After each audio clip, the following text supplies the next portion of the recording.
Hi, again, my name is Herb Daly. This will be my second video in my real estate series that I'll be doing.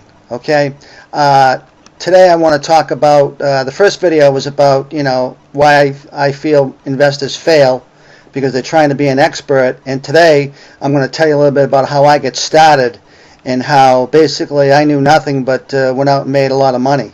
Okay. Again, the website you see below, just to disclose, I'm not selling information products or books and tapes, although someday I may. That's basically a site where if you're looking for cash flow, if you're looking to get some cash behind you to do some of your different deals or to leverage yourself into some other things you're doing, it might be a fit for you, it might not be.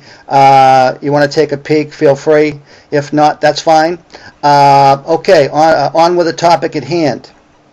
When I got started in real estate back in the late 70s, early 80s, the first seminar I ever went to, some of you might remember if you're my age, I'm 57, is Dr. Al Lowry, Tony Hoffman, and Russ Whitney were the main gurus doing the circuit back then. And a couple things when I got home after taking those courses and going to the seminars and whatnot, the main two things that I got out of those courses were, number one, you want to buy properties, below market value, hopefully at 60 or 70%, and number two, you want to, hopefully, close quickly, which gives you a little bit of an edge in the marketplace, so people don't have to, wait 30 and 60 days. Okay, you want to be able to, close quickly. So when I got home, I had a little game plan.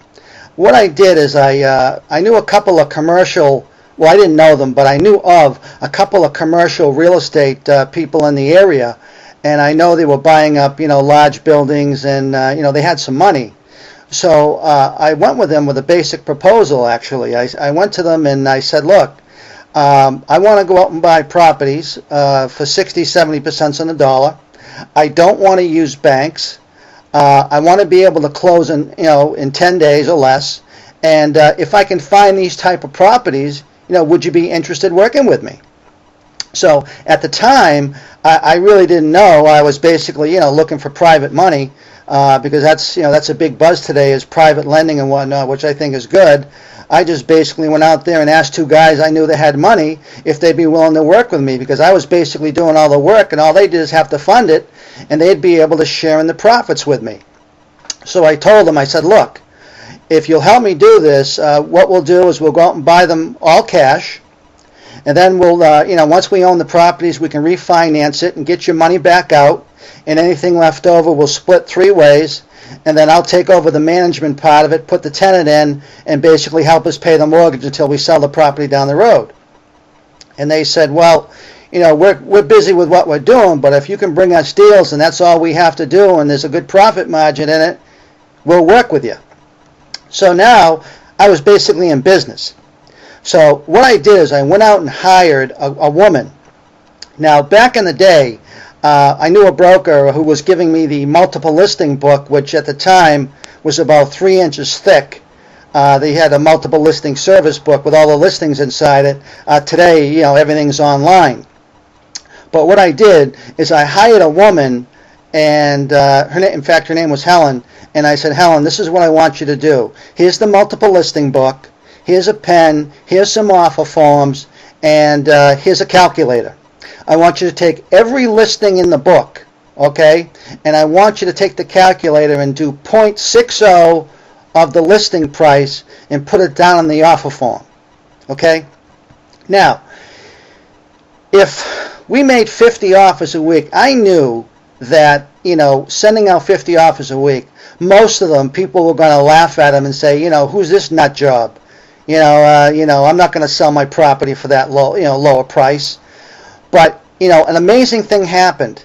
Out of 50 offers, I got 5 counter offers, and out of those 5 counter offers, I got to buy 1 and sometimes 2 doing that. Okay, so in other words, we didn't buy them for any more than 70 cents on the dollar, so there was basically a 30% equity involved right there. So, we use that, as a cookie cutter, okay? And that's all I did. I mean, how much did I have to know? I didn't have to know, be an expert in anything. All I knew was that I wanted to buy below market value, and I wanted to close within 10 days. Because the thing with that is that, if people had to wait around for 60 days and they had to relocate or move or whatnot, a lot of people said, well, it's not the price we want, but we'll take it because this way, hey, it's like, having a bird in the bush, because we told them and say, look, if you'll accept this offer, we can come in with cash and we can close quickly. You don't have to worry about, qualifying for financing and you doing repairs and all that. So it was a great little system. And basically, what did I know? I mean, think about it. I mean, I went to a couple of courses. I learned a few things, a few basics, but I know a lot more today than I ever did then. But I mean, just that alone, just knowing those little things right there, made a ton of money, because you got to figure, again, there's a 30% equity involved, and most people will take those deals all day long. Okay, so another thing. Well, somebody said to me at one point, well, Herb, if you're making those kind of offers through a realtor, what about the earnest money? What about all those checks you have to pay out? Well, guess what? We never gave a check with an offer form. Okay, what we did is we took promissory notes and we actually designed those promissory notes to look like checks, and we used to put on them, buyer will put down $100 upon acceptance of this offer, and at the bottom we would put buyer will put down another $400 after home inspection. So we didn't even have to have checks to be able to present these offers. So I mean, this was back now again in the 80s. So things are a lot more sophisticated today. But I'm assuming if you wanted to still do that shotgun approach, it would work.